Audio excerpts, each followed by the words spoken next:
Good morning and welcome to Gospel Bytes, where we take a bite at the Gospel for the day. Today is Monday, June the 17th. A reading from the Holy Gospel according to Matthew. Glory to you, O Lord. This is taken from Matthew chapter 5, verses 38 to 42.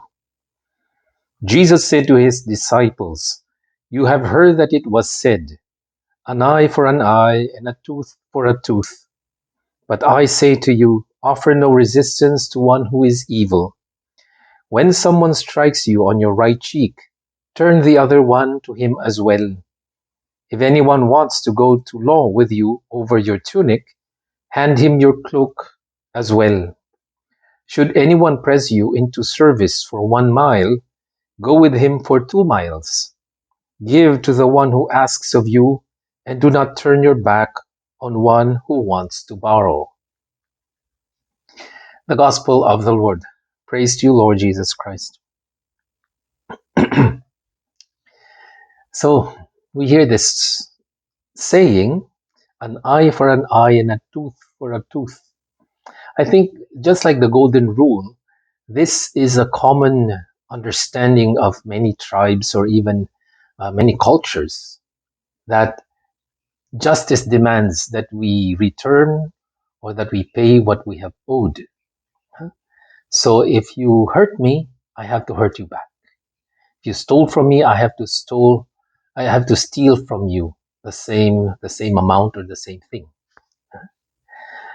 But I think in my experience, this is never the case. No? It's usually, this doesn't really happen. I remember when I was young, whenever I got into a fight with my brothers, normally the fight never ends, or the fight never ended, because if I hurt one of them, if I hurt my brother, he would strike me back, but not at the same force. It has to be a little bit harder than the hurt that I've caused. And then of course I would feel, oh, that was more than what I gave you, so I have to hit you back something harder than what you gave me. And then he would retaliate with something more, and it never ends. The only time it will end is when we get tired of hitting back, or when you think that I have the last say, I won. No? There is a thin line between justice and vengeance. Sometimes we think that we are looking for justice, but actually it's vengeance that we are seeking. How can we be happy when our neighbor is being hurt? No? If we felt hurt by what they've done, how can we be happy hurting them in the same way? How are we different from them? Maybe we can even be worse. So God said in the letter of St. Paul to the Romans, vengeance is mine. Vengeance is mine. And it is God who will judge, not us. So this saying, an eye for an eye, a tooth for a tooth, actually was not meant for the common people. This was meant for the judge. It was the judge who would decide the kind of punishment that the offender would get. Okay, you stole a grain of wheat from him. You have to pay. You have to pay him back with the same amount. It wasn't meant for the people to exact justice on their own. They were not to judge one another. It was left to the judge of the Jews. So this wasn't meant for anybody except the judge. And Jesus said now in the New Testament, do not judge one another. Vengeance is mine. God will be the judge. And for us, our duty is to show mercy, forgiveness, and if we have to admonish them for what they've done, we tell them. But the punishment, we leave that to God. So it said here, when someone strikes you on the right cheek, turn the other one to him as well. Jesus is not promoting injustice, but he is saying that we should avoid as much as possible vengeance, because once you Once you fall into the vice of vengeance, then you're no different from your offender. Then you're wishing evil. Your happiness. How can you be happy seeing your opponent suffer, seeing somebody suffer? So Jesus is saying, no, don't fall into that trap. Then he said, if anyone wants to go to law with you over your tunic, hand him your cloak as well. In Israel, the days are very hot and the nights are very cold. So during the day, they would have a tunic to protect them from the heat of the sun. At night, they would need another coat to protect them from the cold. Now, Jesus is saying, even if these people have offended you, you know, think about them. Maybe the reason why they wanted your tunic is because they're desperate. Maybe they really need something. So you really still have to care for those who have persecuted you, those who have offended you. Make sure that if they're really uh, in need, make sure that they're protected from the sun, they're protected from the cold. In other words, you have to love your enemies. You have to care for those who persecute you. For all you know, they're just desperate. That's why they did what they did. Uh, So Jesus is saying that even if you are hurt, even if you're persecuted, you have to care for your offender. Yeah? You know, even if I know those people who are victims of abuse, there's always this tendency to hate. There's a tendency for vengeance. There's a tendency even for violence. And Jesus is saying, don't fall for that, because the devil wants to use your hurt to use it against you, so that you become um, you're a victim already, but the devil will use that so that you can commit sin. Should anyone press you into service for 1 mile, go with him for 2 miles. Now, Israel was under Roman rule.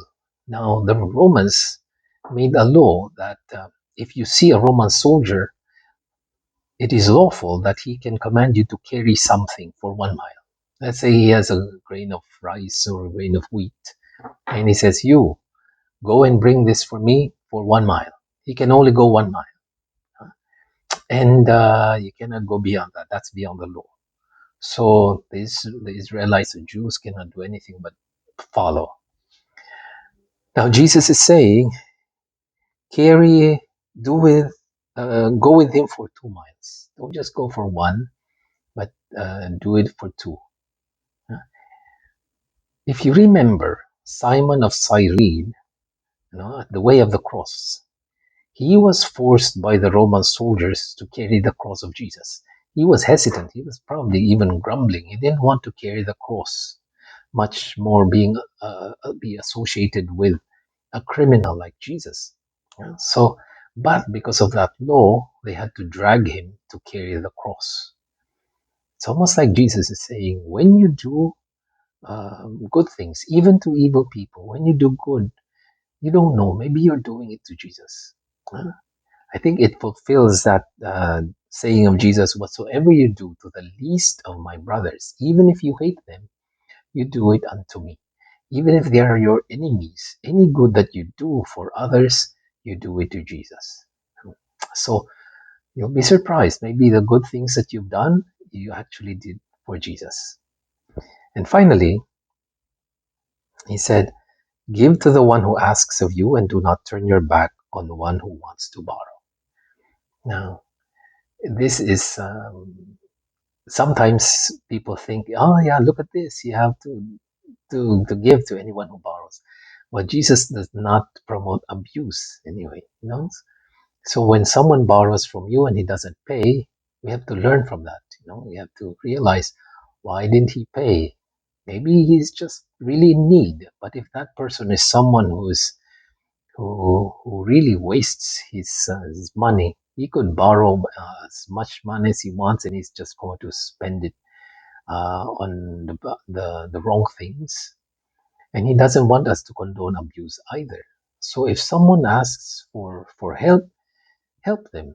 But you have to be wise to know if this person is someone who just uses others, he might just use you to to to um, to do something which is not good, even to invest in something which you know is not going to be worth it.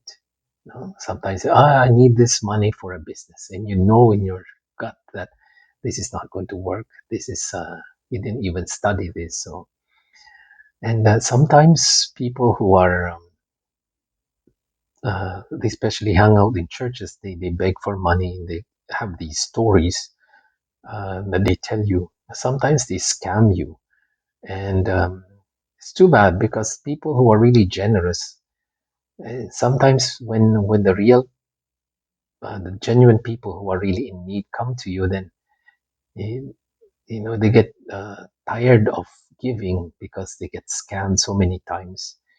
And so Jesus is saying, for these people, maybe give them one chance.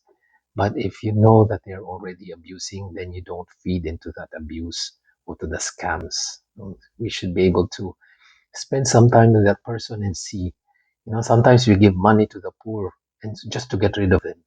Try to get to know them and learn if it's really true. Then if it's true, then you can help them. But if you know that these people they're lying, so you don't have to tolerate abuse. You don't have to tolerate the scams that they're doing. So do not turn your back on one who wants to borrow. But these people who want to borrow, you have to be wise that they're using it for the right purpose.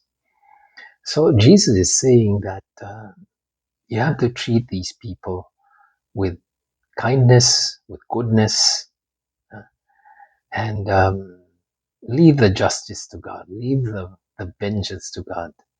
Just be wise in helping those who are in need, because you might be helping Jesus for all you know. I'm Father Jerry Sembrano for another edition of Gospel Bites. God bless you. Have a nice day.